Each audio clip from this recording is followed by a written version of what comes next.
Mr. Prime Minister, Mr. Defense Minister, General, allow me to introduce myself. My name is François Rousseau. I'm in charge of an informal research group, which does not appear in your organization charts. Our president, to whom I personally and exclusively refer, thought it useful, if not necessary, that I clarify for you a certain number of issues. You think that as initiates you're better informed than most people. Allow me to doubt it.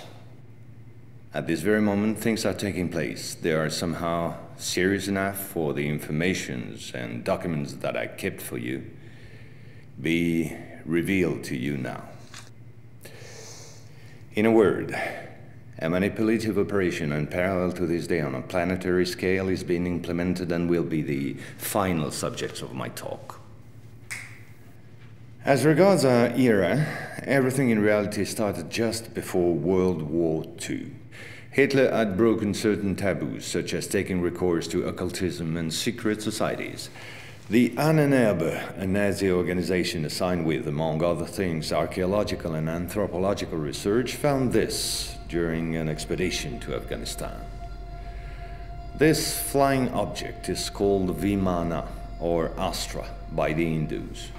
Moreover, during exploration of the subsoil by the Russians and Chinese in 1927, traces of a very ancient nuclear explosion were detected. Certain sedimentary layers had been atomically vitrified 50,000 years ago. The very same phenomenon can be observed around today's nuclear test sites. One must understand that Hitler, thanks to these discoveries, which he took highly seriously, was going to open a Pandora's box which no government, whether friend or enemy, wished to close afterward. Behind tragic history, which we all know, lies a theory based on the existence of full moons, associated with the four geological cycle. According to Hans Erbiger, founder of the world ice theory, the Earth had undergone 4 semi-global extinctions of life due to the fall of one of these moons. Effectively, as one goes along, the satellite moved closer, gravity changed and triggered some deep mutation of the genetic standard, thereby creating a race of highly intelligent giants measuring approximately between 10 to 13 feet tall. Several tens of thousands years later, the moon crashed, the impact causing a serious rise in sea levels and a nuclear-like global winter. This race of giants was to disappear due to a terrestrial gravity which had grown too powerful and incapacitating for their unusual size. Hitler was initiated to these doctrines, and contacts with Tibet in particular were frequent. The Nazis sought contact with the survivors of ancient civilizations, holders of ancient technologies like the previously described Vimanas. One of these civilizations spread out over the entire planet more than 600 pyramids made of stone, earth, and even iron. These pyramids are almost all pointed in the same direction, all have the same proportion as number pi, and all situated in magnetotelluric nodes. The oldest are in Asia. 2 of them are submerged, one south of Japan at Okinawa, another south of Cuba.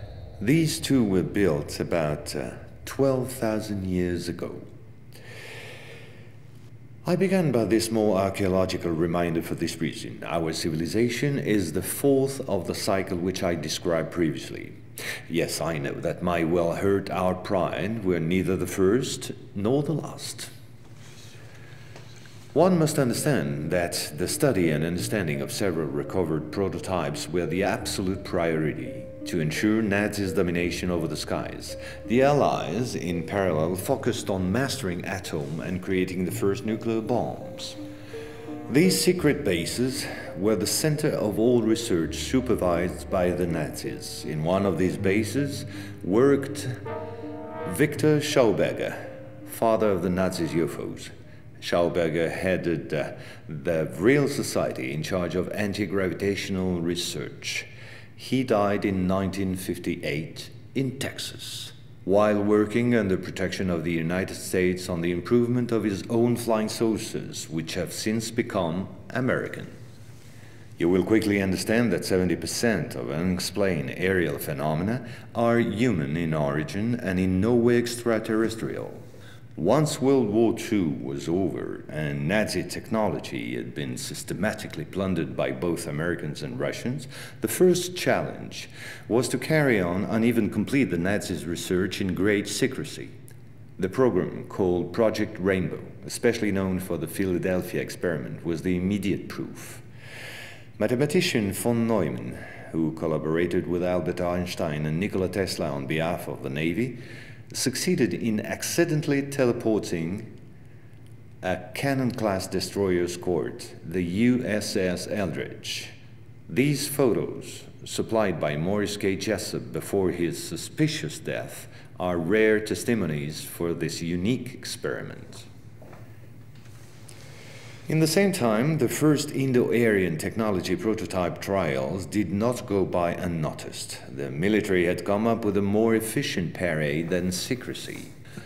At about the same period, Kenneth Arnold, US Air Force pilot and CIA agent, launched the greatest operation in manipulation ever concerning the existence of UFOs. Making people believe they didn't exist was not the right solution and clearly insufficient. Discrediting enemies and frightening the population by systematic misinformation proved far more efficient. UFOs and parahuman belong henceforth to the movies, television, and collective paranoia, and not to the realm of scientists, as it should have been the case. In May 1947, the American Secret Services discovered the existence of an ancient terrestrial UFO secretly recovered by the Russians, which had crashed into the Altai Mountains along their border with Mongolia. Tension between the two blocs immediately rose a serious notch. The discovery was spectacular, and so not to lose face, the Pentagon, in tandem with the CIA, decided to tell lies and imagine a huge bluff to convince both the Russians and the world at large that they too recovered a UFO in Roswell in July 1947. Of course, it wasn't true, but the bluff worked all the same. In February 1949, just after the so-called Roswell incident, a UFO was photographed and filmed in Antarctica. It was the first photo of this type of a cigar-shaped object. Other appearances were then to follow in one another by cyclic waves. At the same moment, the Apollo program, headed by Wernher von Braun, was in full swing. And Dr. Braun in no way favorably welcomed the demand for paranormal experiments, which nevertheless took place during certain Apollo missions. This is the last known experiment on psychic and telepathic amplification, as well as detection of positron particles emitted by the yogi towards the Apollo capsule. But these tests were all eclipsed by the systematic appearance of unidentified objects around orbital flights and the discovery of traces of civilization on the moon.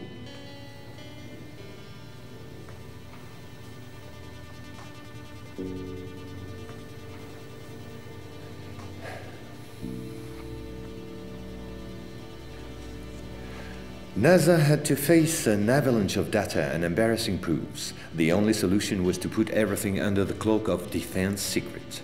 In 1971, the Jason Directive set up a special retouching service whose purpose was to erase all signs of civilizations or ruins on the moon, especially in those photos intended